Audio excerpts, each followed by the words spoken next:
As I, Krishna, sat on my chariot, I gazed out at the battlefield before me. My dear friend and comrade, Arjuna, stood beside me, his heart heavy with doubt and confusion. I knew what troubled him, for I could see the turmoil within his soul. He did not want to fight against his own kinsmen, his teachers, and his friends. He did not want to bring harm to those he loved. But I also knew that Arjuna was a warrior, and that it was his duty to fight. So I began to tell him a story, one that had been passed down through the ages, a story that would show him the way forward. Long ago, I began, there was a great king named Janaka. He was a wise and just ruler, beloved by his people. One day, a sage came to him seeking enlightenment. The sage had been troubled by the same question that troubles you, Arjuna. He asked Janaka, "How can I act in this world without being attached to the results of my actions?" Janaka replied, "The path of detachment is not easy, but it is the only way to true freedom. It is not what you do that matters, but how you do it.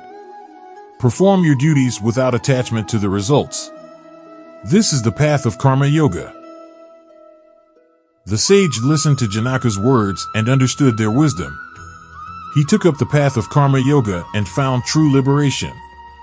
I paused for a moment, watching as Arjuna pondered my words. Then I continued.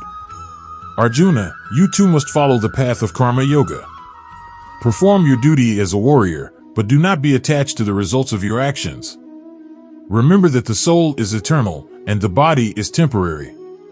The true self is never harmed by anything that happens in this world." I saw the light of understanding dawn in Arjuna's eyes. He knew what he must do.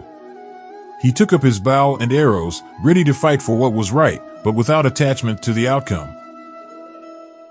And so, as the battle raged on, Arjuna fought with courage and clarity, following the path of karma yoga that I had shown him.